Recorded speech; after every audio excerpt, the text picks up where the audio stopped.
अथ शाप विमोचन मंत्र। ओम श्री चंडिकाय ब्रह्म वशिष्ठ विश्वामित्र शाप विमोचन मंत्रस्य वशिष्ठ नारद संवाद सामवेदाधिपति ब्रह्मण ईशः सर्वैश्वर्यकारिणी श्री दुर्गा देवता चरित्रत्रयं बीजं ह्रीं शक्तिः त्रिगुणात्मस्वरूप चण्डिका शाप विमुक्तौ मम संकल्पित कार्य सिद्ध्यर्थे जपे विनियोगः। ॐ ह्रीं रतः स्वरूपिण्यै मधुकैटभमर्दिन्यै ब्रह्म वसिष्ठ विश्वामित्र शपाद विमुक्त भव। ॐ श्रीं बुद्धि स्वरूपिण्यै महिषासुरसैन्यनाशिन्यै ब्रह्म वसिष्ठ विश्वामित्र शपाद विमुक्त भव। ॐ रं रक्त स्वरूपिण्यै महिषासुरमर्दिन्यै ब्रह्म वसिष्ठ विश्वामित्र शपाद विमुक्त भव। ॐ क्षुं सुधा स्वरूपिण्यै देववन्दितायै ब्रह्म वसिष्ठ विश्वामित्र शपाद विमुक्त भव। ॐ संख्या स्वरूपिण्यै भूतसंवादिन्यै ब्रह्म वसिष्ठ विश्वामित्र शपाद विमुक्त भव। ॐ संशक्ति स्वरूपिण्यै धूम्रलोचनघातिन्यै ब्रह्म वसिष्ठ विश्वामित्र शपाद विमुक्त भव। ॐ त्रिं त्रिषा स्वरूपिण्यै चण्डमुण्डवधकारिण्यै ब्रह्म वसिष्ठ विश्वामित्र शपाद विमुक्त भव। ॐ क्षं शान्ति स्वरूपिण्यै रक्तबीजवधकारिण्यै ब्रह्म वसिष्ठ विश्वामित्र शपाद विमुक्त भव।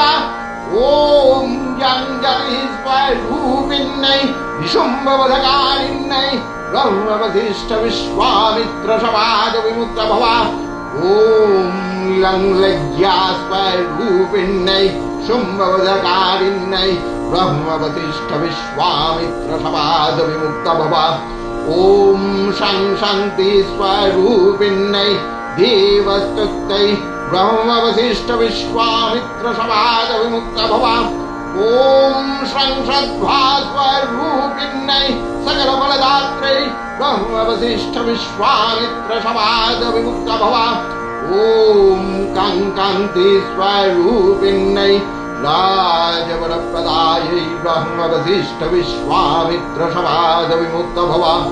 ॐ मन्मथी स्वरूपिण्यै अनर्गलमहिमसहितायै ब्रह्म वसिष्ठ विश्वामित्र शपाद विमुक्त भव। ॐ ह्रीं श्रीं दुर्गायै सर्वैश्वर्यकारिण्यै ब्रह्म वसिष्ठ विश्वामित्र शपाद विमुक्त भव। ॐ ह्रीं क्लीं नमः शिवायै अभेद्य कवच स्वरूपिण्यै ब्रह्म वसिष्ठ विश्वामित्र शपाद विमुक्त भव। ॐ क्लीं कैलै काली ह्रीं फट् स्वाहायै ऋग्वेद स्वरूपिण्यै ब्रह्म वसिष्ठ विश्वामित्र शपाद विमुक्त भव।